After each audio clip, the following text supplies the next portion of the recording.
chanzo cha tukio hili ni ugomvi uliotokana na ulevi wa kupindukia wakiwa kwenye eneo hilo la ndani la klabu hiyo ya Mbeya Pazuri, ambapo walinzi baada ya kuona ugomvi huu umezidi waliweza kufika pale, yani wa mabouncer, na kuwatenganisha na kuwatoa nje, lakini bado waliendelea na ugomvi huo, na ndipo ilipelekea huyu wakiwa kwenye maeneo ya maegesho walipelekea kumuona huyu Emilian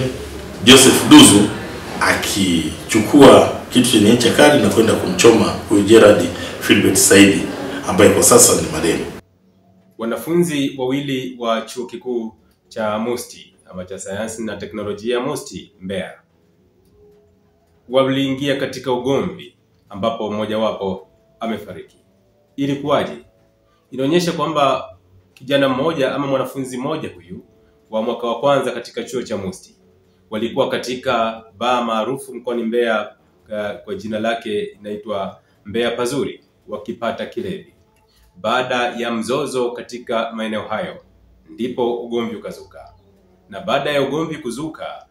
mabouncer wa eneo hilo waliingia ndani ya klabu hiyo ya Mbeya Pazuri na kuwatoa nje ya ukumbi ama ya eneo hilo la ulevi.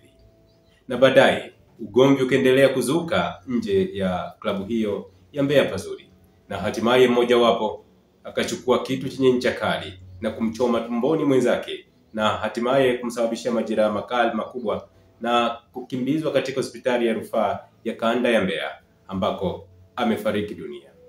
Kamanda wa polisi wa mkoa wa Mbeya anayo taarifa kamili kuhusiana na jambo hili, lakini na wahalifu wengine anao wito ambao anautoa kwa jamii. Afande Kuzaga, karibu kwa taarifa hii na zingine. Kwamba jeshi la polisi mkoa wa Mbeya linamshikilia mwanafunzi wa chuo kikuu cha sayansi na teknolojia Mbeya, yani MUST au Mbeya University of Science and Technology,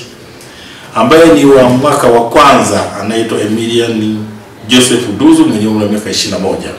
Huyu anashikiliwa kwa tuhuma za mauaji ya mwanafunzi mwenzie wa chuo hicho wa mwaka wa tatu ambaye anaitwa Gerald Philbert Saidi mwenye umri wa miaka 22. Ni kwamba Juni 14, 2025 majira ya saa 11 alfajiri huko katika klabu iitwayo Mbeya Pazuri iliyopo jijini Mbeya, mtumiwa Emilian Joseph Duzu alimjeruhi Gerald Philbert Saidi miaka 22 ambaye kwa sasa ni marehemu kwa kumchoma na kitu chenye ncha kali, na alimchoma sehemu za tumboni, hali ambayo ilimpelekea huyu mhanga au ambaye ni marehemu kwa sasa kukimbizwa katika hospitali ya rufaa ya Mbeya kwa matibabu. Lakini ilipofika majira ya saa 7 za mchana, Gerald Philbert Saidi aliweza kufariki dunia.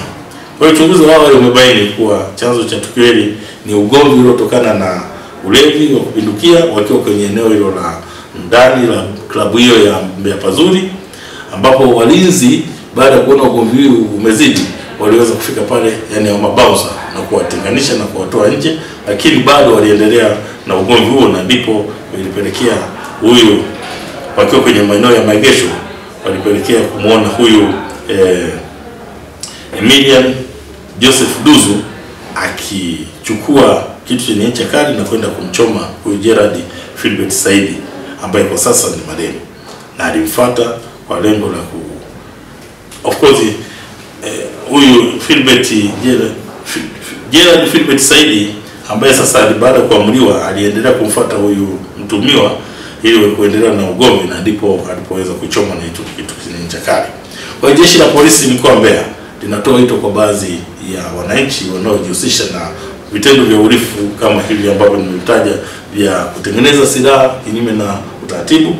lakini pia kujipatia risasi kutoka kwa watu ambao wanamiliki silaha na kwenda kufanya matukio kama haya ya uhalifu, wajue kabisa kwamba katika mkoa huu wa Mbeya hawana nafasi kama hiyo, kwani mkoa wa Mbeya tumejipanga vizuri kuhakikisha kwamba tunakabiliana na matukio kama haya ili yasiweze kutokea kwa wananchi.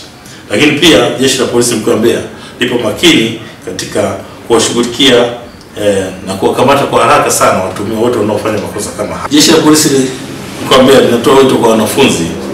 na kuwataka kuzingatia masomo zaidi kuliko kujiingiza katika vitendo hivi visivyofaa vya